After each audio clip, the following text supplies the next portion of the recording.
පැහැදිලි කිරීම. පළවෙනියටම දැන් ශේෂ්ත්‍රය යටතේ තියෙනවා ගුරුත්ව ශේෂ්ත්‍ර එකක්, අනිත් එක විද්‍යුත් ශේෂ්ත්‍ර තියෙනවා. විද්‍යුත් ශේෂ්ත්‍ර අනිත් එක චුම්බක ශේෂ්ත්‍ර. එතකොට මේ ශේෂ්ත්‍ර වලදී අපි දන්නවා යාන්ත්‍ර විද්‍යාවේදී වාගේ නෙමෙයි. යාන්ත්‍ර විද්‍යාවේදී ගොඩක් වෙලාවට අර ස්පර්ශව පවතින අවස්ථාවල වාගේ තමයි බල ක්‍රියා කරේ. කියන්නේ අපිට අර දැනෙන බල තිබුණා. හැබැයි මේ ගුරුත්වාකර්ෂණ බලය, විද්‍යුත් බලය, චුම්බක බල කතා කරද්දී ඒවා ස්පර්ශ නොවුනත් ඈත තියෙද්දිත් ඇති වෙනවා. ඒ හින්දා අපි මේවා ශේෂ්ත්‍ර වශයෙන් හඳුන්වනවා. එතකොට ගුරුත්වාකර්ෂණයක ස්කන්ධයේ හින්දා, විද්‍යුත් ශේෂ්ත්‍රයක ආරෝපණයේ, චුම්බක ශේෂ්ත්‍රයක මේ චුම්බක ලක්ෂණ තියෙන හින්දා. ඒතර ගුරුත්වාකර්ෂණ ශේෂ්ත්‍රයක් සලකපුවහම මේ ගුරුත්වාකර්ෂණ ශේෂ්ත්‍රයේ අපි සලකන්නේ යම්කිසි ස්කන්ධයක් අවට. කියන්නේ ස්කන්ධයක් අවට තවත් ස්කන්ධයක් තිබුණොත් මේවට බල ආකර්ෂණ බල ක්‍රියා කරනවා. ගුරුත්වාකර්ෂණ බල. ඒතර සාමාන්‍යයෙන් අපි දැන් මේ පාඩමේ සමීකරණය යොදද්දී අචල ස්කන්ධයක් සලකනවා. ඒතර එයා අචලයි. ඒතර වටේ තියෙන කට්ටිය එයාගේ දෙසට ඇදිලා එන ඒවා තමයි සලකන්නේ. එතකොට දැන් මෙහෙම අපි දන්නවා පෘථුවිය තිබුණොත් පෘථුවිය වටේට තියෙන දේවල් මේකට ඇදිලා එනවා. ඒතර අපි කියනවා මේ පෘථුවිය අවට තියෙනවා ගුරුත්ව ශේෂ්ත්‍රය. පෘථුවිය අවට විතරක් නෙමෙයි, සාමාන්‍යයෙන් මේක ඕනම ස්කන්ධයක් අවට තියෙනවා. ඒතර මේ ශේෂ්ත්‍රයේ ප්‍රබලතාව රඳා පවතිනවා මේ අපි සලකන ස්කන්ධය මත. ගොඩක් ලොකු ස්කන්ධයක් නම් එයාගේ චලනය වීම සලකන්නේ නැහැ. මොකද අවස්ථතියත් එක්ක ඒ අවට තියෙන කුඩා ස්කන්ධ එයාගේ දෙසට ඇදිලා යනවා. ඒ හින්දා ගුරුත්ව ශේෂ්ත්‍රයක ශේෂ්ත්‍රයක් ඇති වෙන ප්‍රධාන සාධකය තමයි ස්කන්ධය. ඒ වගේම තමයි අපි ගොඩක් වෙලාවට ශේෂ්ත්‍රය සලකන්නේ අචලව තියෙන එක. එතකොට මේ ශේෂ්ත්‍රය නැත්නම් මේ ගුරුත්ව ශේෂ්ත්‍රය අනන්තය දක්වා පැතිරෙනවා. දැන් පෘථුවිය සලකුවොත් එහෙම අනන්තය දක්වා පැතිරෙනවා කියලා තමයි සලකන්නේ. කියන්නේ පෘථුවිය දෙසට ඇදිලා එන්න පුළුවන් අනන්තයේ ඉඳලා වස්තු. අනන්තයේ ඉඳලා දැන් මේ වගේ පැත්තක තිබුණොත් මේ වස්තුව ඇදිලා එනවා පෘථුවිය දිශාවට. ඒ හින්දා අපි මේ ශේෂ්ත්‍රය අනන්තය දක්වා වේදෙනවා කියලා සලකනවා. එතකොට මේකේ මේ බලය හොයන්න තියෙනවා නිව්ටන් සමීකරණය. නිව්ටන්ගේ ගුරුත්වාකර්ෂණ නියමය. ඒතර නිව්ටන්ගේ ගුරුත්වාකර්ෂණ නියම සමීකරණය ගොඩක් වෙලාවට මතක තියාගෙන තියෙන. මොකද ඒක අමාරු සමීකරණයක් නෙමෙයි. ඒකට ඒකේ තියෙන්නේ යම්කිසි ස්කන්ධ දෙකක් අතර, විශ්වයේ පවතින ඕනම ස්කන්ධ දෙකක් අතර ඇතිවන්නා වූ ආකර්ෂණ බලය, ස්කන්ධ දෙකක් සලකලා මේ බලය සමානුපාතිකයි ස්කන්ධවල ගුණිතයට, නැත්නම් ස්කන්ධවල විශාලත්වවලට. දැන් මෙයාගේ ස්කන්ධය m1 නා m1ට සමානුපාතිකයි. මෙයා m2 නා m2ට. ඒතර ස්කන්ධ දෙකේ ගුණිතයට. ඒ වගේම තමයි මේ දෙන්නාගේ අතර තියෙන පරතරය r කියලා ගත්තොත් මේ f ප්‍රතිලෝම සමානුපාතිකයි r වර්ගය. ඒතර මෙතනින් ගන්න සමීකරණය f සමානුපාතිකයි m1 m2 බෙදීම r වර්ගය, නැත්නම් f සමානයි g m1 m2 බෙදීම r වර්ගය. ඒතර මේ සමීකරණය ගොඩක් වෙලාවට අමතක වෙන සමීකරණයක් නෙමෙයි. ඒතර ඒකේ g කියන්නේ සර්වත්‍ර ගුරුත්වාකර්ෂණ නියතය. ඒතර මේකේ අගේ තා කුඩා අගයක් 6.67යි 10^11යි. ඒකක නිව්ටන් මීටර් වර්ග කිලෝග්‍රෑම් ඍණ 2. ඒතර ඔය තියෙන්නේ සාමාන්‍ය විදිහට සමීකරණ. ඒතර සමීකරණය ගොඩක් වෙලාවට ප්‍රශ්නයක් නෑ. දැන් මේකත් එක්ක තියෙන අනිත් කාරණා ටික තමයි හරියට දැනගෙන තියෙනවා. ඒතර පළවෙනි කරුණ තමයි මේකේ මේ අපි සාමාන්‍යයෙන් මේ සමීකරණය යොදන්නේ කුඩා ස්කන්ධවලට නෙමෙයි. කුඩා ස්කන්ධවලට නෙමෙයි කියලා කියන්නේ දැන් මෙයත් කිලෝග්‍රෑම් 1යි මෙයත් කිලෝග්‍රෑම් 1යි කියලා සැලකුවොත් අපිට ওই සමීකරණේ GM1 M2 බෙදීම R වර්ගය කියන එකට ආදේශ කරොත් මේකේ අගය 6.67යි 10 11යි. එකයි මේක එකයි. R කියන එක හිතන්න මීටරයක් කියලා. මීටරයක පරතරයකින් තිබුණත් මේ බලය ගත්තොත් එහෙම 10 මේ ආසන්න වශයෙන් 10 විතර කුඩා බලයක් ඇති වෙයි. ඒ හින්දා සාමාන්‍යයෙන් අපි මේ බල සලකන්නේ විශාල ස්කන්ධ. හැබැයි එකෙන් අදහස් වෙන්නේ කුඩා ස්කන්ධ අතර නෑ කිය. මොකද කුඩා ස්කන්ධ නොසලකා හරින්නේ ඒ බලයට වඩා වෙන බල තියෙන්න පුළුවන්. ඒකට අපි නොසලකා හරිනවා. ඒතර මේ සමීකරණේ දැන් පෘථුවියයි තව වස්තුවයි සලකුවොත් එයා කුඩා වෙන්න පුළුවන්. හැබැයි පෘථුවිය ලොකු වස්තුවක්. ඒතර ලොකු එකක් හරි තියෙනවා නම් මේකේ මේ බලයේ සැලකිය යුතු වගයක් එනවා. දැන් මේ සමීකරණය ගැන කිව්වහම F සමානයි GM1 M2 බෙදීම R වර්ගය. එහෙනම් G කියන එක ගැන කිව්වා 6.67යි 10 11ක් වගේ පොඩි අගයක්. M1 M2 කියලා කියන්නේ අපි සලකන ස්කන්ධ දෙක. ඒවා විශාලත්ව කිලෝග්‍රෑම් වලින් දානවා. R කියලා කියන්නේ ස්කන්ධ අතර පරතරය. ස්කන්ධ අතර පරතරය සැලකුවොත් එහෙම මේක හරියටම අපි ගන්නේ මේ වල ගුරුත්ව කේන්ද්‍ර අතර පරතරය. නැත්තම් මේක සමීකරණේ හරියටම වළංගු වෙන්නේ මේ ලක්ෂීය ස්කන්ධ සැලකුවොත්. ඒ කියන්නේ එතකොට අපිට ගුරුත්ව කේන්ද්‍රය හරියම තැන ගන්න පුළුවන්. ඒතර මේක R කියලා ගත්තොත් මේක හරියටම වළංගු වෙන්නේ මේ විදිහට M1 M2 බෙදීම R වර්ගය. මෙහෙම ලක්ෂීය ස්කන්ධ. එහෙනම් දැන් බලන්න ඕනේ වෙන ස්කන්ධ තිබුණොත් මොකද වෙන්නේ? එහෙනම් වෙන ස්කන්ධ අය වගේම තමයි මේ බල ලකුණු කරද්දී මේක හැම වෙලාවෙම ආකර්ෂණ බල. ත්‍රිස්කන්ධ දෙකක් අතර බැලුවොත් ආකර්ෂණ බලය. ඒ බල සමානයි. දැන් මෙතන කී හිටියේ මේ R කියන එක. එතකොට ලක්ෂීය ස්කන්ධ වලට තමයි මේක හරියන්නේ. දැන් බලන්න ඕනේ මේක වෙනස් අවස්ථාවක් තිබුණොත් කොයි වගේද කියලා. හරි. දැන් හිතන්න මෙන්න මේ වගේ ස්කන්ධයක් එකක් තමයි ලක්ෂීය ස්කන්ධයක් තියෙනවා. මේ තියෙන ටිකක් විශාල ස්කන්ධයක්. ඒ දෙන්නගේ මෙන්න මේ ලක්ෂ අතර ගුරුත්ව කේන්ද්‍ර අතර පරතරය R කියලා ගත්තා. දැන් අපි බලනවා මේ වගේ එකක කොහොමද සමීකරණය දෙන්නේ කියලා. එතකොට පළවෙනිටම බලය ලකුණු කරන්නේ මෙහෙම මේකේ විදිහට නම් තිරස් බල දෙකක්. ඒතර බල දෙක සමානයි. යාකරන රේඛාවේ. දැන් මේක ඒකේ මේ බල වලට අපිට ප්‍රශ්නයක් F සමානයි G capital M simple M බෙදීම R වර්ගය යොදන්න පුළුවන්ද කියලා. හරි. දැන් මේක F එක කියලා ගන්න. මේ තියෙන මේ දෙන්න අතර ඇතිවන මේ තියෙන simple M මත ඇතිවන බලය capital M මත ඇතිවන බලය. දැන් මේකේ සැලකුවොත් මේ R කියන දුර තියෙන්නේ මෙන්න මෙතන ස්කන්ධ. දැන් අපි මේකේ එක එක ස්කන්ධ සැලකුවොත් මෙන්න මේ වගේ ලක්ෂයක ස්කන්ධයක් සැලකුවොත් එයාට යම් කිසි දුරක් තියෙනවා. මේ වගේ තැනක ස්කන්ධයක් සැලකුවොත් එයාට යම් කිසි දුරක් තියෙනවා. මේ වගේ තැනක් සැලකුවොත් එහෙම ඊටත් වඩා මේ simple R ට වඩා වැඩි දුරක්. මේ වගේ තැන් වලටත් ගත්තොත් simple R ට වඩා වැඩි දුරක් තියෙනවා. එතකොට මේ වගේ තැන් වල ගත්තොත් එහෙම simple R ට වඩා අඩු දුරක් තියෙනවා. ඒතර මේකේ වැඩිපුරම තේරෙනවා මේකේ R සැලකුවොත් මේ එක එක ස්කන්ධ මේ සම්පූර්ණ වස්තුව කුඩා ස්කන්ධ වලට කඩපුවාම මේකේ මේ R අගය අපි මේකේ අගය R එක කියලා ගත්තොත් යොදා ගන්න R අගයන් වැඩි R එකට වඩා ස්කන්ධ capital M simple M කියලා ගන්න පුළුවන් මේ එක එක ස්කන්ධ වලට සලකපුවම R අගයන් වැඩි. එතකොට මේ වගේ එකක දැන් F සමානයි GM බෙදීම R වර්ගය හරියටම හරියන්නේ මේ ලක්ෂීය ස්කන්ධ වලට. එතකොට මේ වගේ එකකට දැම්මොත් එහෙම ඒකේ ඇතිවන බලය අඩුයි මේ GM බෙදීම R වර්ගයට.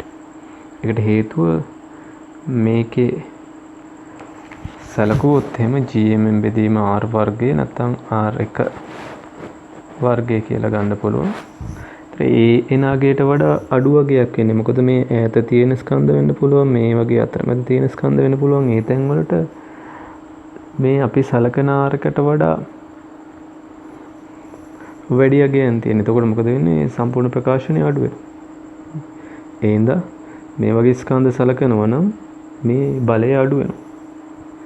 දැන් මේකේ සලකුවොත් එහෙම මේකේ මෙතන ඇතිවන බලය අපි F2 මේ දෙන්න අතර සලකුවොත් එතනත් පරතරයේ සිම්පල් R කියලා ගත්තාම දැන් මේ වගේ තැනක අංශුවක් සලකපුවම පැහැදිලිවම තේරෙනවා R අගේ වැඩි. මේ අංශු දෙකක් අතර ගත්තොත් R අගේ තවත් වැඩි. මෙහෙම කැරවලට යද්දි මේ තවත් වැඩි වෙනවා. එහෙනම් මේ වගේ අවස්ථාවක අපිට F2 කියන එකට GMM බෙදීම R වර්ගයේ දාන්න බෑ.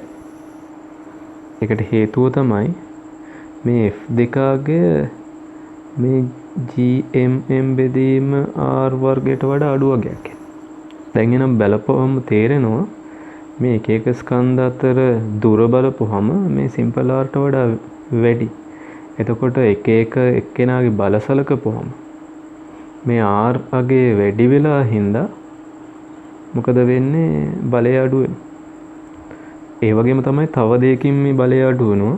ඒ තව දෙයකින් අඩු වෙන්න හේතුව තමයි දැන් මේකේ සලකපුවම අපි ගන්නේ මෙහෙම ලක්ෂීය ස්කන්ධ දෙකක් විදිහට කැපිටල් M හා සිම්පල් M තිබුණා නම් මෙහෙම බලයක් ගන්නවා මේ පැත්තට F මේ පැත්තට F F2 කියලා ගත්ත. මෙහෙම තිබුණා නම් අපිට කෙලින්ම කිසිම ප්‍රශ්නයක් නැහැ. මේ දෙන්න අතර ඇති වෙන බලය F2 GMM බෙදීම R වර්ගයේ විදිහට ගන්න පුළුවන්. හැබැයි දැන් උඩ එකේදී කියවුණා මේකේ මේ එක එක අංශු වලට තියෙන දුරව වැඩි. එතකොට මේ බලය දුර්වල වෙලා තියෙනවා. ඒ වගේම තමයි දැන් මෙතන අපි මේ සංප්‍රයුක්ත බලය තිරස්ව ලකුණු කරලා තියෙන්නේ. එතකොට මේකේ තව විදිහකටත් මේකේ බලය අඩු වෙනවා. ඒ තව විදිහකට අඩු වෙන්නේ දැන් මෙහෙම මේ අපි කුඩා ස්කන්ධ විදිහට බල සලකපුවම ඒ බල වලින් කෙලින්ම මේ F2 බලයට උදව් වෙන්නේ නැහැ. F2 බලයට උදව් වෙන්නේ සංරචකයා. මොකද මේක බලපුවම තියෙන තිරස් විදිහට. එහෙනම් මේන බලය තවත් සංරචකයක් විදිහට කැඩිලා තමයි F2ට සංප්‍රයුක්තයට උදව් වෙන්නේ. එහෙනම් මේකේ තව විදිහකටත් F2 අඩු වෙන එකයි වෙන්නේ. ක්‍රම දෙකකට අඩු වෙන එකක් තමයි දුර වැඩි වෙන හින්දා ලක්ෂීය ස්කන්ධ වලට වඩා දුර වැඩි වෙන හින්දා. ඒ වගේම තමයි මේ ඇති වෙන බල වල සංප්‍රයුක්තය ගනිද්දී මේකේ සංරචකයක් එන්නේ. එහෙනම් ආකාර දෙකකට අඩු වෙන හින්දා මෙන්න මේ වගේ ස්කන්ධ දෙකක් අතර බලය මේ GMM බෙදීම R වර්ගයට වඩා අඩු වෙනවා. ඒ GMM බෙදීම R වර්ගයේ හරියටම හරියන්නේ මේ වගේ ලක්ෂීය ස්කන්ධ විදිහට තිබුණා. ඒ වුණාට අපි දන්නවා අපි දැන් පෘථුවිය අවට වෙන්න පුළුවන් මේ ලොකු ග්‍රහ වස්තු සලකද්දී අපි ඒක ලොකුවට සලකන්නේ නැහැ. එතකොට මෙහෙම අපි පොඩි ස්කන්ධයකුයි මෙහෙම සලකුවොත් මෙයා අපි සාමාන්‍යයෙන් අචල කියන ලොකු ස්කන්ධ කැපිටල් M කුඩා ස්කන්ධ සිම්පල් M ඒ වගේ එකකට දානවා. හරි. මෙතන F මෙයා මත ඇති වෙන්නේ F. එහෙනම් මේ දෙන්න අතර පරතරය R කියලා ගත්තාම F සමානයි GMM බෙදීම R වර්ගය කියන එක භාවිත කරනවා. හැබැයි හරියටම හරියන්නේ අර කලින් කිව්වා වගේ ලක්ෂීය ස්කන්ධ සදා. හරි, මේකේ ඊගව කරුණ තමයි මේ ස්කන්ධ කීපයක් තිබුණොත් බල ඇති වෙන්නේ. දැන් මේකේ මේ පළවෙනි අවස්ථාවේ දීලා තියෙන්නේ ඒක රේඛීය අවස්ථාව. ඒතර ඒක රේඛීය අවස්ථාව මෙතන ස්කන්ධ තුනක් තියෙනවා. දැන් බල ලකුණු කරොත් අපි දෙන්න ගන්නෙ. දැන් මෙතන මේ M1 සහ මේ M2 අතර ඇතිවන ආකර්ෂණ බලය අපි F1 කියලා ගත්තොත් ඒකට සමීකරණය ලියන්න පුළුවන්. එතකොට M1 M2 GM1 M2 ඒ දෙන්න අතර පරතරයෙන් වර්ගයෙන් බෙදන්න තියෙනවා. ඒ වගේම තමයි M2 M3 අතර ඇතිවන බලය අපි F2 කියලා ලකුණු කරොත් ඒක ලකුණු කරන්නේ ඒ දෙන්නගේ යාකරන රේඛාව ආකර්ෂණ බල විදිය. ඒකට ගනිද්දිත් M2 M3 එනවා පරතරය ඒ දෙන්න අතර පරතරය. ඊට පස්සේ අපිට දැන් මේකේ අපි ගත්තේ M1 M2 සහ M2 M3. ඒ වගේම තමයි මේකේ බලය ඇති වෙනවා M1 M3. ඒක ලකුණු කරොත් ඒක එන්නේ මේ විදිහට. එතකොට මෙතන අපි F3 කියලා ගත්තොත් ඒ හා සමාන බලයක් මෙයා මත. එතකොට දැන් F1ට ලියන විදිහ කිව්වා F2 F3 ලියද්දි ස්කන්ධ දෙක තියෙනවා ස්කන්ධ දෙක අතර පරතර. ඒතර එහෙම බලපුවම අපිට කියන්න පුළුවනි මේ M එක සැලකුවොත් එකම දිශාවට බල තියෙන්නේ කියන්නේ සංප්‍රයුක්ත බලයක් මේ පැත්තට F1 ධන F3. ඒ වගේම M3 සැලකපුවම එයාගෙත් එකම දිශාවට එන්නේ. එහෙනම් F2 ධන F3 මොකද බලය කියන්නේ දෛශිකය. ඊට පස්සේ මෙතන සැලකුවොත් M2 සැලකුවොත් මේක ප්‍රතිවිරුද්ධයි. ඒක ප්‍රතිවිරුද්ධ වුණාම මේක F2 විශාල නම් ඒක තේරෙනවා F1ට වඩා මේක දකුණු පැත්තට චලිත වෙන්න ඕන. F1 විශාලයි F2ට වඩා නම් මේ M2 වම් පැත්තට චලිත වෙන්නේ. ඒ වගේම තමයි F1 සමානයි F2 නම් මේක සංප්‍රයුක්ත බලය බිඳුවයි. ඒතර මේක අචලව පවතින්න ඕන. හරි. ඒ හින්දා අමාරු දෙයක් නෙමෙයි. අපිට බල ටික ලකුණු කරලා බලපුවම මේව සංප්‍රයුක්තයක් තියෙනවද නැත්නම් සමතුලිතද කියලා හොයාගන්න පුළුවන්. එතකොට වෙන වෙනම සමීකරණ දාන්න ඕනේ. ඊට පස්සේ ඊගාව අවස්ථාව තියෙන ඒක රේඛීය නොවන විදිහට තිබුණොත්. ඒතර මෙතනත් අර කලින් විදිහට තමයි මොකක්ද මේ දෙන්න මේ M1යි M2යි සැලකුවොත් ඒ දෙන්න යා කරන රේඛාවේ ආකර්ෂණ බල විදිහට සමාන බල එනවා අපි ඒක F1 කියලා ගත්තොත් M1 M2 GM1 M2 ඒ දෙන්න අතර පරතරයේ වර්ගයෙන් හොයන්න පුළුවන්. බෙදලා බලමු. F1 හොයාගන්න පුළුවන්. ඊට පස්සේ මේ දෙන්න අතර බලය අපි F2 කියලා ගත්තොත් ඒක ලකුණු කරන්නේත් මේ විදිහට F2 මේ දිශාවට. ස්කන්ධ දෙකේ ගුණිතය ඒ දෙන්න අතර පරතරයෙන් තමයි R විදිහට යොදාගන්නේ. ඊට පස්සේ මේ දෙන්න අතර බලය ලකුණු කරොත් එහෙනම් මේ දිශාවට F3 F3 ඒ අතර පරතරය යොදා ගන්නවා. දැන් මේකේ සැලකුවොත් එහෙම මේ පළවෙනි කෙනා එයා මත පැහැදිලිවම තේරෙනවා මේ මේක සැලකපුවම මේක මත මේ පැත්තට බලය කොයි F1 කියලා. මේ පැත්තට බලය කොයි තියෙන්නේ. එහෙනම් සංප්‍රයුක්තයක් ඇති වෙනවා මේ පැත්තට. එහෙනම් මෙයාගේ චලිත දිශාව චලනය වෙන දිශාව හුවොත් එහෙම සංප්‍රයුක්තයේ පැත්තට තමයි ගන්න වෙන්නේ. ඒ වගේම තමයි මේ M3 මත බැලුවොත් F3 මේ පැත්තට F2 මේ පැත්තට. ඒතර සංප්‍රයුක්තයේ මේ දෙක අතරින්. ඒතර අපි දන්නවා දෛශික බල දෙන්නෙක් තිබුණාම සංප්‍රයුක්තය හොයන්නේ. R වර්ගය සමානයි P වර්ග ධන Q වර්ග ධන 2pq cos θ කියන එකෙන් හොයන්නේ. ඒතර ඒක මෙතනත් එහෙමම තමයි. දෙකක් තියෙනවා. ඊට පස්සේ M2 ගත්තත් ඒතර සංප්‍රයුක්තයේ මේ වගේ දිශාවකට තියෙනවා. එහෙනම් බල ස්කන්ධ 10 15ක් තිබුණා යුගල වශයෙන් අරන් තමයි හොයන්න වෙන්නේ. ඊට පස්සේ දැන් මේකේ දුන්නොත් දැන් මෙහෙම පද්ධතියක් තියෙනවා. දැන් මේ කට්ටිය මේ M1 මේ පැත්තට චලිත වෙන්න ඕනේ. M2 සලකුවොත් මේ පැත්තට එන්න ඕනේ. M3 මෙහෙම තියෙනවා. ඒතර තියෙන බල ලකුණු කළා තමයි කිව්වේ. දැන් මේක සමතුලිත M1 සමතුලිත කරන්න ඕනේ කියලා. නැත්නම් නතර කරන්න ස්කන්ධයක් තියන්න ඕනේ කියලා කිව්වොත් ඒක තියන්නේ කොයි දිශාවේද කියලා අහුවොත් අමාරු දෙයක් නෙමෙයි. මොකද මේ M1 මේ අනිත් ස්කන්ධ දෙකින්ද මේ පැත්තට යනවා. එහෙනම් මේව නතර කරන්න නම් අපිට පැහැදිලිවම තේරෙනවා සංප්‍රයුක්තයේ පවතින රේඛාවේ අනිත් පැත්තට බලයක් සමාන බලයක් ඇති වෙන්න ඕනේ. ඒ බලය මෙතන එන සංප්‍රයුක්තයට සමාන වෙන්න ඕනේ. මෙතන සංප්‍රයුක්ත F0 නම් මේ පැත්තේ ස්කන්ධයක් තියලා ඒ බලය හදා ගන්න ඕනේ. එතකොට අපිට මේ F0 වලට ආපහු සමීකරණයක් ලියන්න පුළුවන් මේ ස්කන්ධ දෙක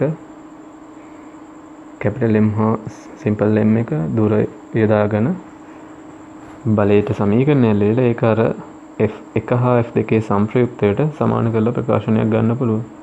ඒකෙන් නොදන්න කැපිටල් M හෝ නැත්නම් දුර හොයන්න පුළුවන්. එයා තියන්න ඕනේ මේ පැත්තේ කියලා තේරුම් ගන්නවා. ඒ වගේම තමයි දැන් හිතන්න M3 අචලව තියාගන්න ස්කන්ධයක් තියන්න ඕනේ කියලා. එහෙනම් M3 මත සංප්‍රයුක්තයේ මේ රේඛාව මෙහෙට. එහෙනම් මේ පැත්තට චලිත වෙනවා. එහෙනම් පැහැදිලිව මේ රේඛාවේ ප්‍රතිවිරුද්ධව මෙන්න මේ වගේ තැනකින් M0 කියලා ස්කන්ධයක් තියන්න ඕනේ. එතකොට තමයි මේ දෙන්න අතර ඇති වෙන බලය F' ඒක මෙන්න මේ සංප්‍රයුක්ත බලයට සමාන වුණොත් මේක නතර කරගන්න පුළුවන්.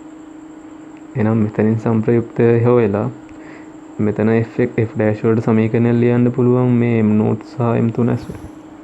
එහෙම අපිට සංප්‍රයුක්ත නැත්තම් මේ මෙයාලා නතර කරන්න ඕන නම් මේ දුරවල් ස්කන්ධවල ගයන් තියෙන ඕන දිශාවන් ගණනය කරන්න පුළුවන්. හරි. ඊට පස්සේ තියෙන්නේ ගුරුත්ව ශේෂ්ඨ තීව්‍රතාව. ඒකට ගන්න සංකේතය G. ඒතර මේක සරලවම කිව්වොත් මේකේ අර්ථ දැක්වීම මතක තියෙන්න ඕනේ, ලොකු දෙයක් නෙමෙයි. G කියන එක ගන්නේ මේ ඒකක ස්කන්ධයක් මත බලය. ඒකක ස්කන්ධයක් මත බලය. හරි. නැත්නම් අපි සරලවම කිව්වොත් කිලෝග්‍රෑම් එකක් මත බලය. එතකොට මේක භාවිත කරන්න හේතුව තමයි මේක දැනගත්තොත් අපිට ඕනම ස්කන්ධයක් මත බලය හොයන්න පුළුවන්. එකක් මත බලය කියන එක. එතකොට දැන් මෙහෙම අපි m ස්කන්ධයක් සැලකුවොත් අපි දන්නවා මොන ස්කන්ධයක් තිබුණත් මේක මේ පැත්තට දැන් මේ කැපිටල් M අචලයි නම් මෙයා ඇදිලා යනවා. කිලෝග්‍රෑම් එකක් නෙමෙයි 10ක් 15ක් තිබුණත් මොකද වෙන්නේ? මෙයාගේ පැත්තට ඇදිලා යන එකයි වෙන්නේ. එතකොට දැන් මේ G කියන එක ගන්න කිලෝග්‍රෑම් එකක් මත බලය. ඒතර කිලෝග්‍රෑම් එකක් මත බලයත් මේ පැත්තට. ඒක අපි ලකුණු කරන්නේ G කියලා. ඒතර ඒ හා සමාන බලයක් මෙයා මත ඇති වෙන්න ඕනේ. අපි ඒක සමහරක් වෙලාවට ලකුණු කරන්නේ නේද? මොකද කැපිටල් M ස්කන්ධයවට ශේෂ තීව්‍රතාව කිව්වහම කිලෝග්‍රෑම් එකක් මත බලයේ හින්දා අපි G මේ විදිහට ගන්නවා. දැන් එහෙනම් අර්ථ දැක්වීමෙන් ගන්න පුළුවන් සමීකරණය කිලෝග්‍රෑම් එකක් මත බලය ඒකකයක් මත බලය නම් G කියන එක සමාන වෙන්නේ මේ F බෙදීමේ දෙනවා ඒකකයක් මත බලය එකක් මත බලය. එහෙනම් නිව්ටන් කිලෝග්‍රෑමයට. හරි. මේක දැනගත්තහම ලේසි. දැන් හිතන්න මේ පෘථුවිය පෘෂ්ඨය අසල අපි ගන්නවා G කියන එක 10ක් කියලා. ඒ කියන්නේ මේ වගේ පෘථිවි පෘෂ්ඨය අසල කිලෝග්‍රෑම් එකක් තිබුණොත් නිව්ටන් 10ක බලයක් ඇති. ආසන්න වශයෙන්. ඒ කිලෝග්‍රෑම් 5ක් නම් අපි දන්නවා නිව්ටන් 5ක බලය. කිලෝග්‍රෑම් 10ක් නම් නිව්ටන් අතන කිලෝග්‍රෑම් 5ට 50යි, කිලෝග්‍රෑම් 10යි නම් නිව්ටන් 100යි. ඒ හින්දා මේක මේ පැත්තේ ලකුණු කරත් අපි දන්නවා මේක ආකර්ෂණ බලයක්. ඒ හින්දා මේකේ මේ බලය හොයනකොට ඒකකයක් මත බලය G දන්නවනම් ඒක m වලින් වැඩි කරන්න තියෙන F සමානයි mg වශයෙන්. එහෙනම් ශේෂ තීව්‍රතාව කියලා කියන්නේ ලොකු දෙයක් නෙමෙයි, එකක් මත බලය. ඒත් ඒ වගේම තමයි ඒකේ දිශාව. හරි. සමහරක් වෙලාවට ඔක පටලව ගන්නවා. ඒකින්ද ලොකු දෙයක් නැහැ, එකක් මත බලය තියෙන්නේ. ඒකට අර අපි සලකන ප්‍රධාන ස්කන්ධයේ දිශාවට තමයි ඒක එන්නේ. දැන් ඕකට සමීකරණය. දැන් මෙතන එක සමීකරණයක් එනවා F සමාන mg. එක සමීකරණයකුත් නෙමෙයි, නිකම්ම මතක තියාගන්න පුළුවන්. දැන් මේකට සමීකරණයක් අපිට ගන්න පුළුවන්. මෙහෙම මේ අපි සලකන මෙයාවට දැන් ශේෂ්ත්‍රය හොයන්න යන්නේ මේ ගුරුත්වාකර්ෂණ ශේෂ්ත්‍ර තීව්‍රතාව නැත්නම් ගුරුත්ව ත්වරණය. එහෙනම් මේ දෙන්න අතර ඇතිවන බලය Gට සමාන වෙන්න ඕනේ. එහෙනම් නිව්ටන්ගේ ගුරුත්වාකර්ෂණ සමීකරණය Gmm බෙදීම r වර්ගය පරතරය r කියලා ගත්තා. එහෙනම් F කියන එකට ගන්න G කැපිටල් Gm වතාවක් එක බෙදීම r වර්ගය. එහෙනම් G වලට එන සමීකරණය Gm බෙදීම r වර්ගය. ඊට මේකත් එක කෙලින්ම මතක තියාගෙන දාන්න පුළුවන් එකක්. හරි. ඒකින්ද කැපිටල් Gm බෙදීම r වර්ගයෙන් එනවා ඒකකයක් මත බලය. හරි.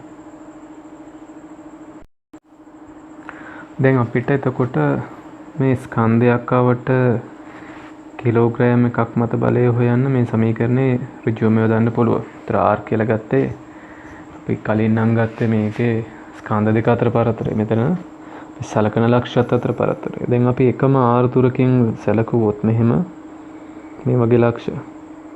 එතකොට මේ ස්කන්ධයේ m නියතයි. මේ g කියන එක නියතයි. r උත් නියතයි. හැබැයි මොකද වෙන්නේ? මේ G නියත වෙන්නේ නැහැ. මොකද මේ G කියන එක දෛශිකයක්. එකක් මත බලය. එතකොට මේ වගේ දිශාවක අපි G ලකුණු කරන්න මේ පැත්ත. මේ වගේ දිශාවක මෙහෙට. මෙතන කිලෝග්‍රෑම් එකක් තිබුණොත් මේ පැත්තට ඇදිලා යන්න. මෙතන කිලෝග්‍රෑම් එකක් තිබුණොත් මේ පැත්තට. එතකොට මේ වල විශාලත්ව සමාන වුණාට දිශාව සමාන වෙන්නේ නැහැ. හින්දා G සමානයි කියලා ගන්නෙ නැහැ. එහෙනම් අපිට යම් කිසි ලක්ෂයක G හොයන්න පුළුවන් කෙලෙම එකක් තමයි මේ G කියන එක Gm බෙදීම r වර්ගය දාලා ගන්න පුළුවන්. එහෙම නැත්නම් දෙවනි ක්‍රමයේ විදිහට F සමානයි Gmm බෙදීම r වර්ගය කියන එකනොත් ගන්න. දැන් මේක අනුව බලපුවහම මේ එන්නේ කිලෝග්‍රෑම් එකක් මත බලය. ඒතර අපිට දැන් මේ සමීකරණය අනුව හොයාගන්න පුළුවන් ජීවලගය. ඒතර යම් කිසි ස්කන්ධයක් දැන් එතන මෙන්න මේ ලක්ෂයේ m එක ස්කන්ධයක් තියලා තියෙනවා. ඒතර යා මත බලය නම් එහෙනම් අපිට මේ සමීකරණය දාන්නත් පුළුවන්. එහෙම නැත්නම් g හොයාගෙන මේ බලය m එක වතාවක් g වශයෙන් ලියන්නත් පුළුවන්. හරි. ඒ බලයක් හොයද්දී g හොයාගෙන හෝ නැත්නම් සාමාන්‍ය දේ නිව්ටන් සමීකරණය දාලා ගන්න පුළුවන්. දැන් අපි බැලුවොත් මේ සමීකරණය දැන් පෘථුවිය වාගේ සැලකුවොත් එහෙම අපි දන්නවා කැපිටල් M විදිහට යොදා ගන්න ඕනේ පෘථුවියේ ස්කන්ධය. එතකොට g සමාන වෙන්නේ gm e පෘථුවි ස්කන්ධය කියන එක බෙදීම r වර්ගය. එතකොට පෘථුවියවට ගත්තාම දැන් g කියන එක කොහොමද නියත සර්වත්‍ර නියතය, මේ e කියන එකත් නියතය. එතකොට g කියන එක මේ r වර්ගයට ප්‍රතිලෝම සමානුපාතිකයි. ඒ කියන්නේ r වැඩි වෙද්දී මේ g අඩු වෙනවා. ඒ වගේම තමයි r කියන එක අනන්තයක් වුණොත් g බිඳුව ඒ කියන්නේ අනන්ත දුරකදී මෙයා හින්දා පෘථුවියේ හින්දා මේ බලයක් ඇති වෙන්නේ. දැන් එහෙනම් මේකේ දැන් අපි පෘථුවිය ආසන්නයේ කිලෝග්‍රෑම් එකක් තිබුණොත් මේ ආසන්න වශයෙන් 10ක් ගන්න. එතකොට මේක දැන් හිතන්න කිලෝග්‍රෑම් 5ක් වුණොත් මේ බලය එන්නේ නිව්ටන් 50ක් වශයෙන්. මේ කිලෝග්‍රෑම් 20ක් වුණා නම් මේ බලය එනවා නිව්ටන් 200ක් කියලා. ඒ වගේම තමයි දැන් ඈතට ගියොත් එහෙම අනිවාර්යෙන් g අඩු වෙන්න ඕනේ. දැන් පෘථිවි පෘෂ්ඨයේ ආසන්න ප්‍රදේශයේ තමයි අපි g 10ක් කියලා ගන්නේ. දැන් මේ වගේ යම් කිසි ඉහළක තිබුණොත් එහෙම g වලගේ 5ක් වෙන තැනක් තියෙන්න පුළුවන් නිව්ටන් කිලෝග්‍රෑමයට. ඒතර ඒ වගේ තැනකදී බලය අර කිලෝග්‍රෑම් 5 දැන් තිබුණොත් බලය එන්නේ එතන mg ගුණිතයට 5 වතාවක් 5 25යි. දැන් නිව්ටන් 25ක බලයක් ලැබුණා. කිලෝග්‍රෑම් 20 තිබුණා නම් F සමාන වෙන්නේ 20 වතාවක් 5. 20 වතාවක් 5 කියලා කියන්නේ 100යි නිව්ටන්. පෘථිවි පෘෂ්ඨය අසලදී බලය වැඩි, ඈතට යන්න බලය අඩු වෙනවා.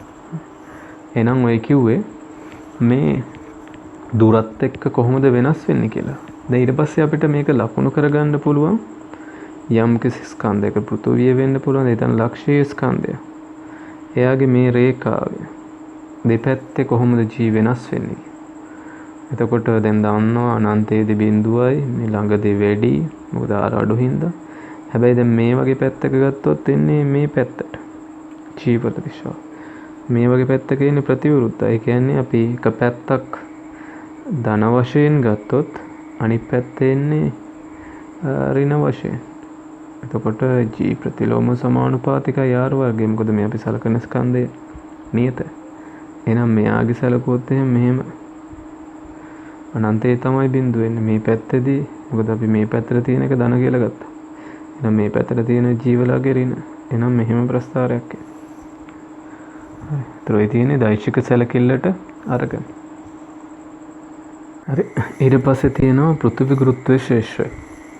එතකොට අපි දන්නවා පෘථිවි ගුරුත්වය නැත්නම් පෘථිවියට සැලකුවොත් දැන් ඉතින් මෙන්න මේ රේඛාව දිගේ දැන් මේ පැත්තේ වස්තුවක් තිබුණොත් ඒක මේ පැත්තට ඇදලා ගන්න. ඒතර කිලෝග්‍රෑම් එකක් තිබුණොත් මේ ශේෂ්ත්‍රයේ පවතින මේ දකුණු පැත්තේදී පෘථිවි පැත්තට තමයි ඇදලා ගන්න. ඒතර g කියන එක මේ දිශාවට තියෙන. ඒ වගේම දන්නවා අනන්තයේදී බිඳුවයි. එතකොට දැන් මේ පෘථිවියේ මෙහෙම පෘෂ්ඨයේදී තමයි ජීවලගේ උපරිම වෙන්නේ 10ක්.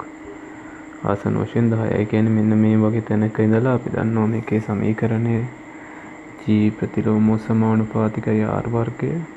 මොකද g සමානයි gm බෙදීම r වර්ගය. ඒතර මේකෙන් g නියතයක් පෘථිවි ස්කන්ධයේ නියතයක් හින්දා දුර සමග මේක දුර වැඩි වෙද්දී අඩු වෙන එකයි වෙන්නේ. හරි. එහෙනම් පෘෂ්ඨයේදී මේ 10ට ආසන්න අගයක් තියෙනවා. මේක මේ විදිහට අනන්තයට දක්වා ගමන් කරනවා. ඒ වගේම තමයි මේ පැත්ත සලකපුවම මේ පැත්තේ ස්කන්ධය තිබුණා මෙහෙට ඇදිලා යනවා. කිලෝග්‍රෑම් එකක් තිබ්බහම මේ පැත්තට. එහෙනම් මේක කලින් එකට ප්‍රතිවිරුද්ධ හින්දා මේක එන්නේ මේක මේ වගේ රින අගයක ඉඳලා ආපහු අනන්තයේදී බිඳුවක් එනවා. ඒක හරි. දැන් උතනදී m විදියට පෘථිවි ස්කන්ධය සම්පූර්ණයෙන්ම සලකන්න. දැන් ඇතුළත ලක්ෂයක g හොයන්න කියලා කිව්වොත් එතනදී අපි සලකන්නේ නැහැ පෘථිවියේ සම්පූර්ණ ස්කන්ධය. හරි. එතනට r0 දුරකින් කියලා. ඉතින් පෘථිවි පෘෂ්ඨයේ g වලට ගන්නේ gm බෙදීම r වර්ගය. මේක තමයි අපි ආසන්න වශයෙන් 10ක් කියලා ගන්න. r වශයෙන් ගන්නේ පෘථිවි ආරය. දැන් කැපිටල් R කියලා සාමාන්‍යයෙන් ගන්න පෘථිවි ආරය. දැන් හිතන්න r0 දුරකින් ලක්ෂයක g හොයන්න. එතකොට අපි සලකන්නේ පෘථිවි සම්පූර්ණ ස්කන්ධය සලකන්නේ මේ අදාළ ලක්ෂය නැත්නම් r0 ප්‍රමාණ පරිමාවක තියෙන ස්කන්ධය ගන්නවා. ඒතර ඔය වගේ ලක්ෂයක g ලිව්වොත් gm0 බෙදීම r0 වල වර්ගය. ඊට පස්සේ m කියලා කියන්නේ ස්කන්ධේ පරිමාව වතාවක් ඝනත්වය. පරිමාව කියලා කියන්නේ ගෝලාකාර 4/3 r0 වල ඝනය. වතාවක් රෝ.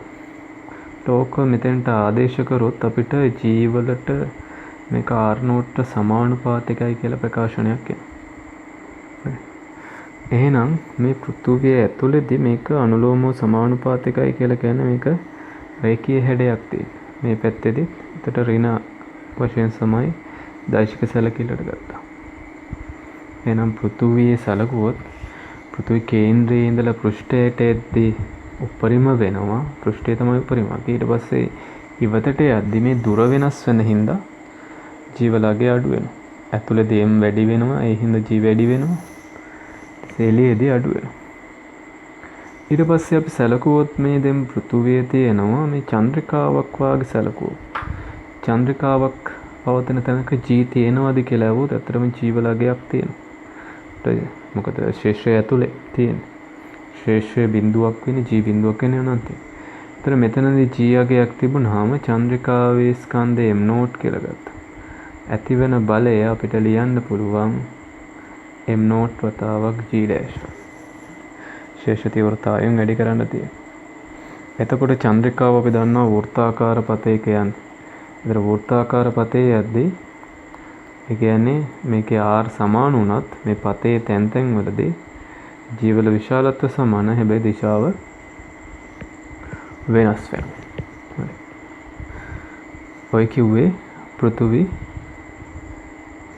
මේ ගුරුත්වාකර්ෂණ ශේෂ්ත්‍රය පෘථිවි පෘෂ්ඨය අසල. ඊට පස්සේ අපිට දුන්නොත් වෙනත් ග්‍රහ වස්තුවක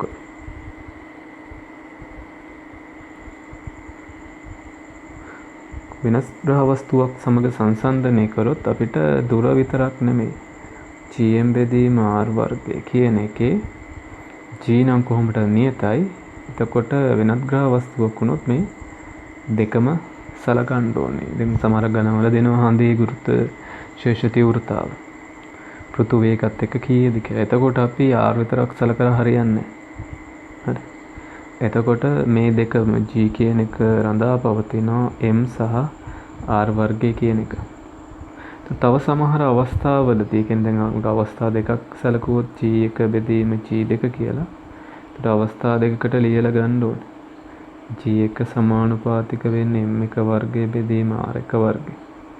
g2 සමානුපාතික වෙන්නේ m2 වර්ගය බෙදීම r2 වර්ගය.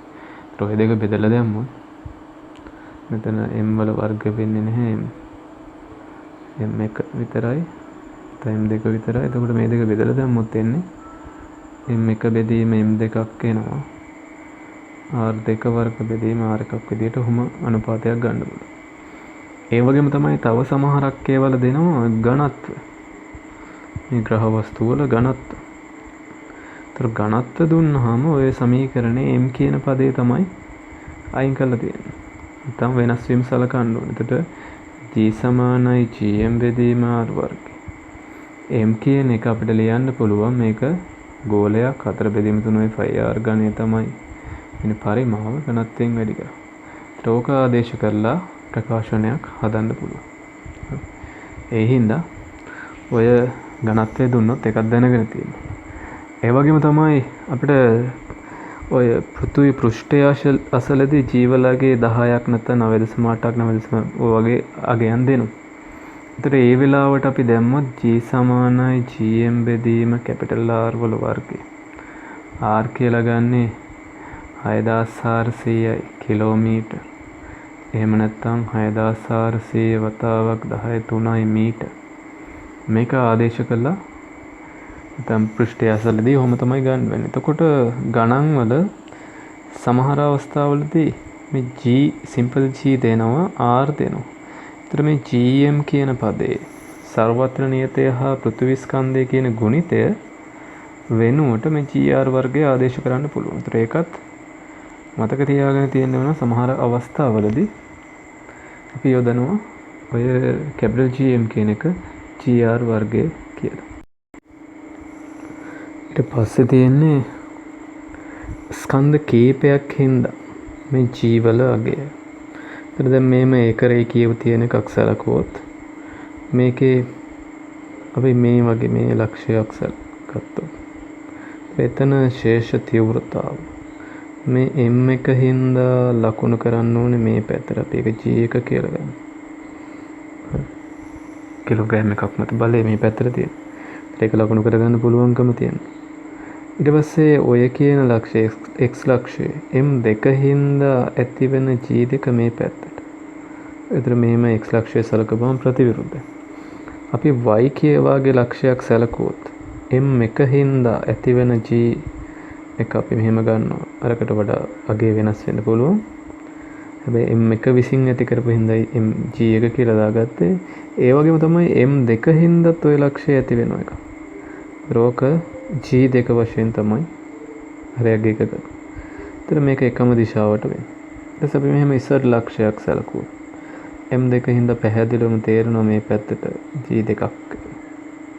ඒ වගේම තමයි M1 හින්දා මේ පැත්තට.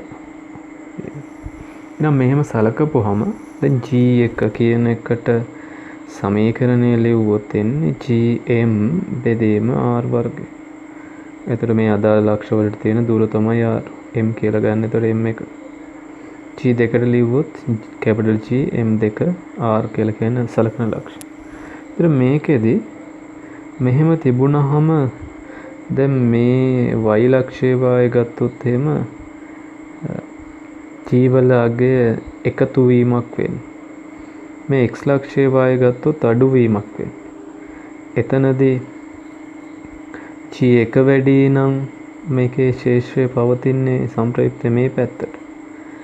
G2 වැඩි නම් සංප්‍රයුක්ත මේ පැත්තට.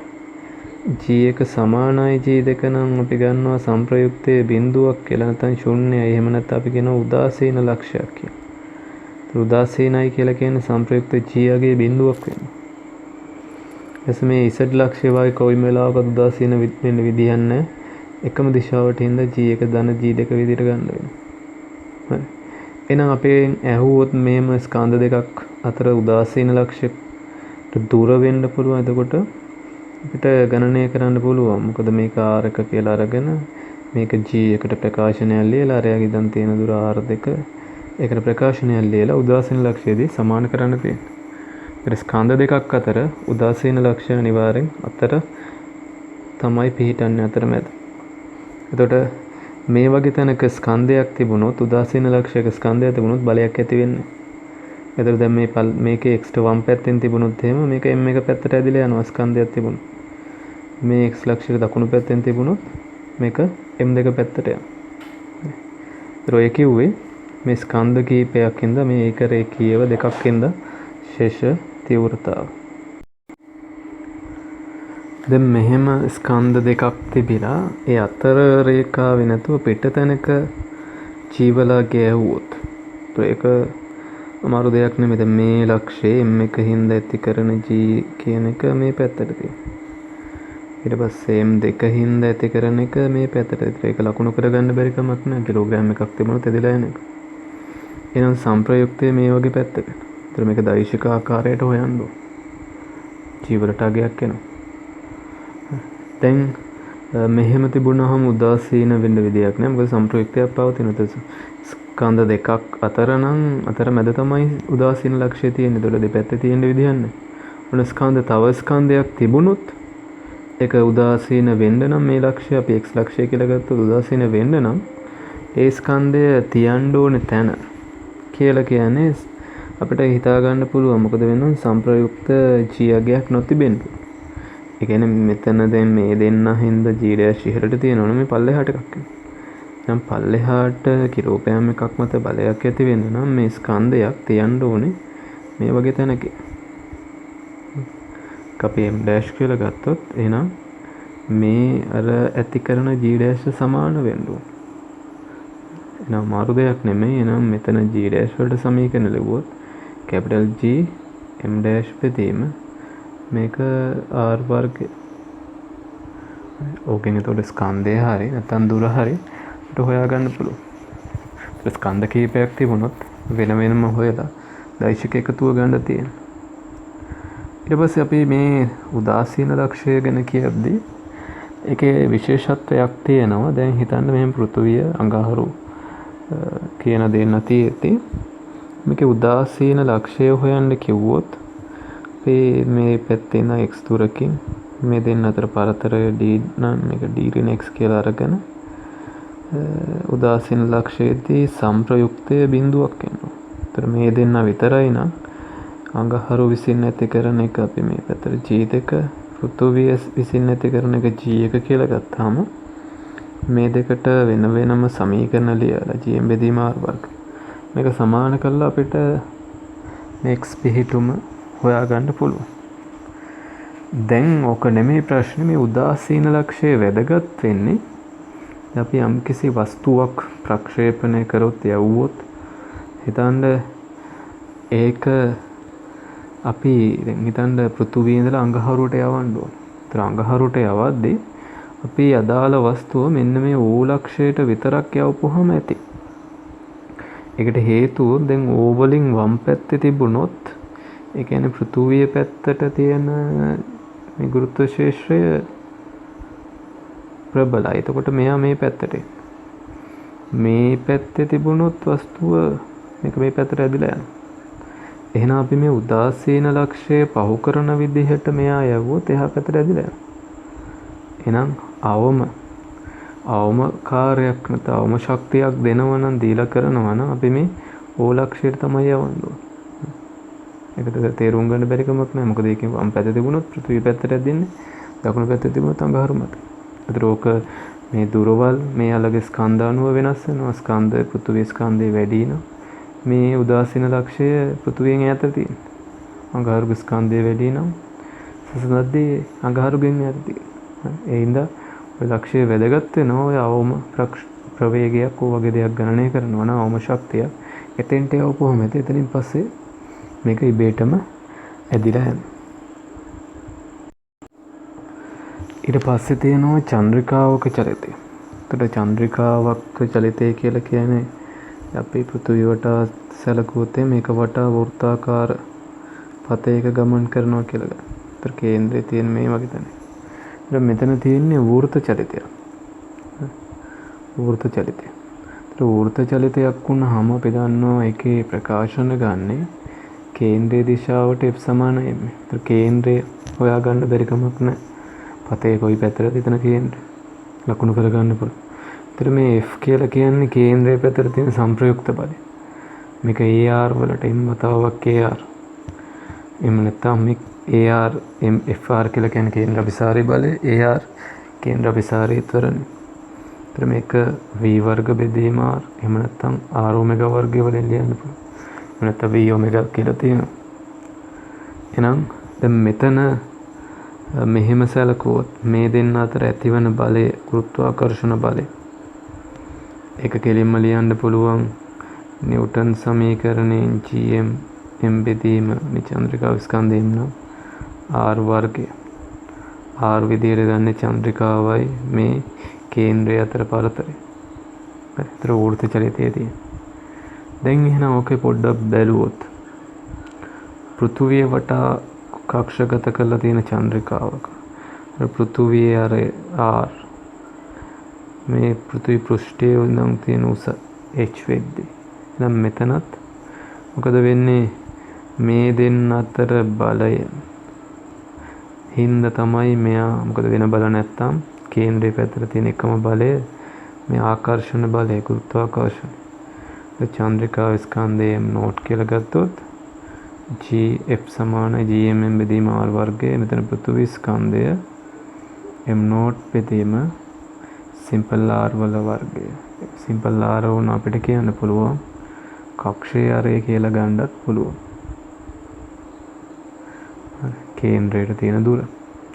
ඊට පස්සේ මේකේ r කියන එක ලියන්න පුළුවන් පෘථුවියේ ආරය දන පෘථිවි පෘෂ්ඨයේ තියෙන උස එකතුව. ඒක ආදේශ කරලා ගන්නත් පුළුවන්. එතකොට දැන් මේක මේ පතේ ගමන් කරද්දී වෘත්තාකාර පතයක මේ බලය මේ r නියත වෙද්දී බලයේ විශාලත්වයේ නියත හැබැයි දිශාව වෙනස් වෙනවා. ඒ වගේම තමයි මෙතන වෘත්ත චලිතයට අවශ්‍ය කේන්ද්‍ර අභිසාරී බලය තියෙන්නේ මේ ගුරුත්වාකර්ෂණ බලයෙන් එකකින් ඇති කරන එක. දැන් මේ වගේ එකක් ගත්තොත් මේ තියෙනවා සමහරක් චන්ද්‍රිකා සූර්ය වටා කක්ෂගත කරලා. අපි දන්නවා ඒවා සාමාන්‍ය එලිප්සාකාර පත. දැන් පෘථුවිය ගත්තත් එලිප්සාකාර පතයක. ඒතර වෘත්ත චලිතයක් වෘත්ත පතයක් විදිහට සැලකුවොත්. ඒතර මොකද වෙන්නේ දැන් මේ වගේ පිහිටුමක් නම් මේක නම් චන්ද්‍රිකාව මේ චන්ද්‍රිකාව මත මේ සූර්යාගේ හින්දා බලයක් ඇති වෙනවා. ඒ වගේම තමයි පෘථුවියේ හින්දා මේ පැත්තට බලයක් ඇති මේ දෙන්නට. අපි චන්ද්‍රිකාව සලකන චන්ද්‍රිකාව තමයි සූර්ය වටා වෘත්ත චලිතය. ඒකට r වශයෙන් අපි ගන්න ඕනේ කක්ෂයේ ආරය වශයෙන් සූර්යගේ කේන්ද්‍රයට තියෙන දුර.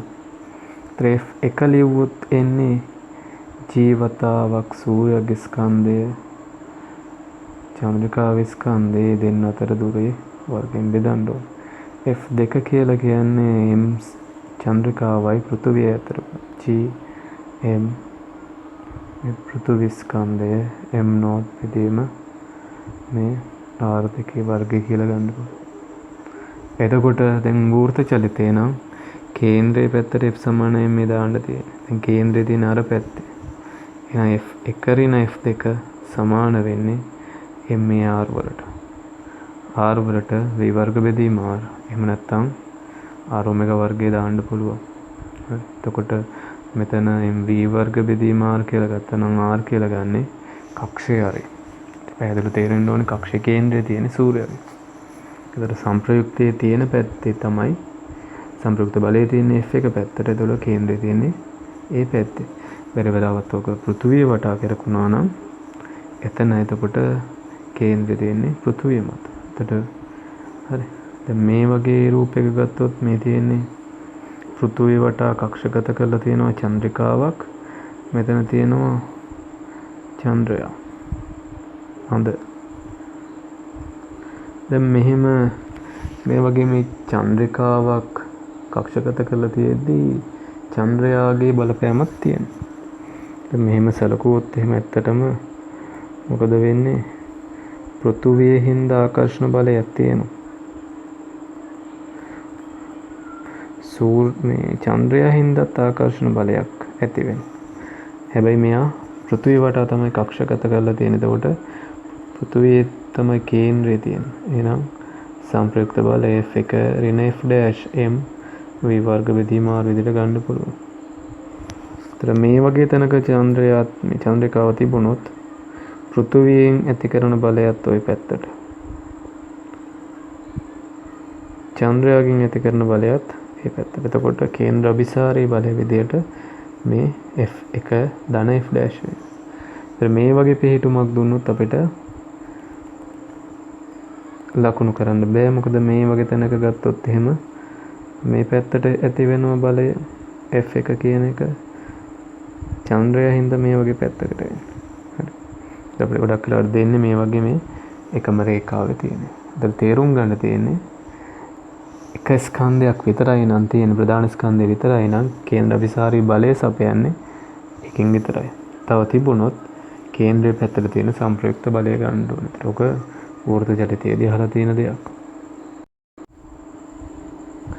ඊට පස්සේ තියෙනවා චන්ද්‍රිකාවක වේගයේ සමීකරණය, වේගය සඳහා ප්‍රකාශනයක්. එහෙනම් දැන් කලින් කිව්ව ඒවා සොරෙන් මේක නම් චන්ද්‍රිකාව. මේ පැත්තට තියෙනවා මේ පෘථිවි ආකර්ෂණ බලය. එහෙනම් කේන්ද්‍රය පැත්තට F සමානයි m මේ දැම්මා. එක බලයයි තියෙන්නේ. ඒ බලය gm චන්ද්‍රිකා විස්කන්ධය m0 නම් m0 බෙදීම r වර්ගය. r වර්ගය කියලා කියන්නේ කක්ෂයේ ආරය. කක්ෂයේ කේන්ද්‍රය මෙතන තියෙන. මෙතෙන්ට දුර ගන්න ඕනේ. m v වර්ග බෙදීම r. m0 කියන එක චන්ද්‍රිකා විස්කන්ධය කැපිලා ගිහිල්ලා v වලට සමීකරණයක් එනවා gm බෙදීම r කියලා. වෙන්නේ v වර්ගය. ඒතර v කියලා කියන්නේ gm බෙදීම r වල වර්ගමූල. එහෙනම් මේක බලපුවහම තේරෙනවා G කියන එක නම් නියතයක්. මේ කැපිටල් M සහ R. කැපිටල් M කියලා කියන්නේ චන්ද්‍රිකා විස්කන්ධය නෙමෙයි. මේ දැන් පෘථුවිය නම් පෘථුවි ස්කන්ධය. R කියලා කියන්නේ කක්ෂය ආරය. හරි. ඒ දෙන්න මත තමයි රන්තා පවතින්නේ. දැන් එහෙනම් මේ සමීකරණය MCQ වලදී මතක තියාගන්න රචනා ප්‍රශ්නයක් වුණාම මේ විදිහට F සමාන m දාලා ගන්න ඕනේ. අමාරු එකක් නෙමෙයි. දැන් එකම ග්‍රහ වස්තුවක් අවට. එකම ග්‍රහ වස්තුවක් අවට නම් ওই සමීකරණේ v සමානයි gm බෙදීම r වල වර්ගමූලය. එකම ග්‍රහ වස්තුව නම් මේ මොකද m කියලා ගන්න ග්‍රහ වස්තු ස්කන්ධ. එහෙනම් v ප්‍රතිලෝමෝ සමානුපාතිකයි මුල r වලට. ඒ කියන්නේ r වැඩි වෙද්දී කියන්නේ ග්‍රහ වස්තු ඉඳන් ඈතට යද්දී v අඩු වෙනවා. ඒ කියන්නේ මේ චන්ද්‍රිකා කක්ෂගත කරලා තියෙන ගොඩක් ඈතින් නම් ප්‍රවේගය අඩුයි. චන්ද්‍රිකා කක්ෂගත කරලා තියෙන ළඟින් නම් v වැඩි. ඒ වගේම තමයි මතක තියෙන්න ඕනේ චන්ද්‍රිකාවක වේගය සඳහා චන්ද්‍රිකාවේ ස්කන්ධය බලන උපාය. චන්ද්‍රිකාවේ ස්කන්ධය එහි වේගය සඳහා බලන උපාය. නොපාය. බලපෑමක් සිද්ධ වෙන්නේ නැහැ. හරි. ඒ කියන්නේ අපි කිලෝග්‍රෑම් 5ක චන්ද්‍රිකාවක් යවුවොත් කිලෝග්‍රෑම් 2000ක චන්ද්‍රිකාවක් යවුවත් ඒකේ කියන්නේ ස්කන්ධයේ බලපෑමක් වෙන්නේ නැහැ. බලපාන්නේ මේ කැපිටල් M සහ සිම්පල් R කියන. එතකොට පෘථුවියවට නම් කක්ෂගත කරලා තියෙන්නේ සිම්පල් R විතරයි බලපාන්නේ. ඊට පස්සේ මේකේ දැන් පෘථුවියවට කක්ෂගත කරලා තියෙනවා. එකම r දුරක් නම් දැන් මේකේ සමීකරණේ v සමානයි gm බෙදීම r වල වර්ගමූල. මොකද වෙන්නේ එකම කක්ෂයක නම් තියෙන r උත් නියතයි. දැන් අපිට කියන්න පුළුවන් g නියතයි m නියතයි r නියතයි නම් v නියත වෙන්න.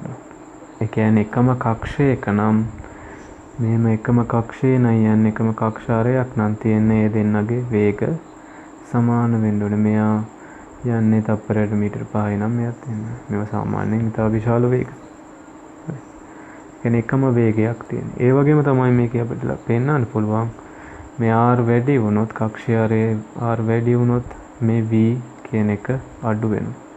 කක්ෂාරයේ අඩු මේ වගේ පොඩි කක්ෂයක යනවා නම් එයාගේ වේගය අනිවාර්යෙන් වැඩි. v1 විශාලයි v වලට වඩා. ඒ වගේම තමයි v2 කියන එක කුඩයි. ඒ සමීකරණයෙන් තමයි ඒවා කිව්වේ. ඊට පස්සේ චන්ද්‍රිකාවක ආවර්ත කාලය. ආවර්ත කාලය කියලා එක ගන්නේ කැපිටල් T සමානයි 2π බෙදීම ඔමෙගා. එහෙම නැත්නම් T කියන එක සමානයි 2π r බෙදීම v. එහෙනම් මෙතන අපි මේක වර්ග කරනවා. T වර්ගය සමානයි 4π වර්ග r වර්ග බෙදීම v වර්ග. චන්ද්‍රිකාවේ වේගයේ සමීකරණය v සමානයි gm බෙදීම r වල වර්ගමූලය. මේක වර්ග කරොත් එනවා gm බෙදීම r කියලා. ඔක මෙතෙන්ට ගෙනලා දැම්මා. එහෙනම් චන්ද්‍රිකාවක ආවර්ත කාලය 4π වර්ග එතන r වර්ගයක් තියෙනවා. v වර්ග වුණාම gm බෙදීම r එකක්. මේ r එක උඩට යනවා. එහෙනම් මෙතනින් එනවා t වර්ගය සමානයි 4π වර්ග r ඝනය බෙදීම g. එහෙනම් ආවර්ත කාලය සඳහා වන සමීකරණය මේකත් MCQ වලදී මතක තියෙන්න ඕන. වචන වලදී ඔප්පු කරන්න ඕන. ඒත් එකම ග්‍රහ වස්තුව නම් එකම ග්‍රහ වස්තුව නම් අපිට කෙලින්ම කියන්න පුළුවන් මේ පද මෙන්න මේ සෙට් එකම සමාන. එහෙනම් t වර්ගයේ සමානුපාතිකයි r ගන්න. r වැඩි වුණොත් t වැඩි වෙනවා. ඒ කියන්නේ කක්ෂයේ අර ඈත කක්ෂවල තියෙන චන්ද්‍රිකා සැලකුවොත් ආවර්ත කාලය වැඩි. ඒක තේරෙනවා v අඩුයි ප්‍රවේගය අඩුයි නම් ආවර්ත කාලය වැඩි වෙන්න ඕන. ත්‍රොයක සැලකුවේ එකම ග්‍රහ වස්තුව නම් ග්‍රහ වස්තුව වෙනස් වෙනවා නම් පැහැදිලිවම මතක තියාගන්න තියෙන්නේ t වර්ගයේ සමානුපාතිකයි r ගණය බෙදීමේ m කියන එකත් අපි දන්නවා පරිමාවක් වශයෙන් ලියන්න පුළුවන් ඝනත්වයක් වශයෙන් ලියන්න පුළුවන්. සමහරක් වෙලාවට ඔය අර පද කැපිලා යන්න පුළුවන් අවස්ථා තියෙනවා. හැබැයි ඒක ආදේශ කළ බලන්න ඕන. ඊට පස්සේ තියෙනවා භූස්ථාවර චන්ද්‍රිකා. භූස්ථාවර චන්ද්‍රිකාවක් කියලා කියන්නේ මේ චන්ද්‍රිකාවේ ආවර්ත කාලය පැය 24ක්. එහෙම නැත්නම් අපිට කියන්න පුළුවන් මේ චන්ද්‍රිකාවේ ඔමෙගායි පෘථුවිය ඔමෙගායි සමාන. ඒ කියන්නේ දැන් මේ තියෙන මේ සමකතලය නම් අපි මෙහෙම මේ සමකතලයේ මේ භූස්ථාවර චන්ද්‍රිකාවක් යවුවොත් මේක නම් මේ රට අදාළ රටේ දැන් ඉන්දියාවට ඉහළින් තියෙන මේක මෙහෙම මෙතෙන්ට ගියොත් හැරෙන කෝණයක් තියෙනවා කේන්ද්‍රය. අංශක 30යි නම් හැරුණේ. මෙයා මෙතෙන්ට යන්නේ. මෙයත් අංශක 30ක් කියලා. හරි. ඒ කියන්නේ එකම කෝණේ ඔමෙගා එකමයි. එහෙනම් මේ භූස්ථාවර චන්ද්‍රිකාවක් වුණොත් t කියන එක නියතයි. ඒතර කලින් ගත්ත සමීකරණේ t වර්ග සමානයි 4යි වර්ග r ගණය බෙදීම චීය. එහෙනම් මේක අපිට කියන්න පුළුවනි මේක තමයි සමීකරණය. එහෙනම් භූස්ථාවර වුණොත් t වලට දාන්නේ 24යි පැය කියන එක. ඒතර 4යි වර්ගයේ නියතයක් කැපිටල් g නියතයක් m සහ r මත එක එක දැන් වෙන ග්‍රහ වස්තු පෘථුවිය නම් m විදියට පෘථුවි ස්කන්ධය යොදන්නවා. ඒතර එහෙම බැලුවොත් එහෙම පෘථුවිය m කියන එක නියත නම් අපිට අනිවාර්යෙන් කියන්න පුළුවන් මේකේ ආරුත් නියතයි. ඒ කියන්නේ පෘථුවිය වටා භූස්ථාවර චන්ද්‍රිකා යවනවා නම් ඒ ඔක්කොටම තියෙන එකම කක්ෂාරයක්. මොකද මේ ප්‍රකාශන t එකමයි. ඒතර පෘථුවියේ ඉඳ m එකමයි ආරුත් එකම වෙන්න ඕන. එහෙනම් භූස්ථාවර චන්ද්‍රිකා සෙට් එකම තියෙන එකම මේ කක්ෂාරයකින් තමයි ගමන් කරන්නේ. ඒතර අපි දන්නවා මේ එකම කක්ෂාරයෙන් නම් මේ කට්ටියේ වේගය එකම සමානයි. මේ කට්ටිය කවදාවත් හම්බ වෙන්නේ නැහැ. මොකද එකම වේග වලින් යන්නේ පරතරය නියතව තියාගෙන. ඒ වගේම තමයි වෙන ග්‍රහ වස්තුවක් භූස්ථාවර චන්ද්‍රිකාවක් යවලා තියෙනවා නම් මේකේ අපිට r අමතරව කැපිටල් m වෙනස් වෙනවා. මොකද මෙතන එතකොට දාන්න ඕනේ අදාළ ග්‍රහ වස්තුවේ ස්කන්ධය. ඒතර පරිමාවෙන් මෙහෙම ආදේශ කරන්න පුළුවන්. ඊට පස්සේ තියෙනවා භූස්ථාවර චන්ද්‍රිකා කීපයක් සැලකුවොත් එනම් කලින් කිව්ව කතන්දරේ. භූස්ථාවර චන්ද්‍රිකා කීපයක් සැලකුවොත් r එකමයි. ඒ r එකම වෙන්නේ මොකක්ද t නියතයි කැපිටල් m නියතයි ප්‍රධාන ග්‍රහ වස්තුව පෘථිවිය නම් මේක නියතයි. එතකොට මේකේ මේ භූස්ථාවර චන්ද්‍රිකාව වලට පහලින්ගෙන් පෘථිවියට ළඟින් තියෙන ඒවා මොකද වෙන්නේ? ඒ කට්ටියගේ වේගය වැඩි කියලා වටයක් යන දවසක් යන්නේ සමහරක් ඒවා දවසට වට දෙක තුන මේ පෘථිවිය වටා ගමන් කරනවා. ඒ වගේම තමයි භූස්ථාවර කක්ෂයට ඉවතින් තියෙන ඒවල වේගය අඩුයි. ඒතර වටයක් යන වැඩි කාලයකින් දවස් දෙක තුන යන ඒවා තියෙනවා වටේ. ඒ හින්දා තේරුම් ගන්න තියෙන්නේ භූස්ථාවර චන්ද්‍රිකාවක් නම් ආවර්ත කාලය කියන එක පැය 24යි කියලා කියන්නේ 3600යි තප්පර. ඒ වගේම තමයි ඒවා එකම කක්ෂයක ගමන් කරන්න ඕනේ. ඒවා සමකයට ඉහළින් තමයි කක්ෂගත කරලා තියෙන්නේ. ඒතර ළඟ තියෙන චන්ද්‍රිකා පෘථිවි පෘෂ්ඨ ආසන්නයේ තියෙන වල වේගය වැඩි, ඈතින් තියෙන වල වේගය අඩුයි. හරි.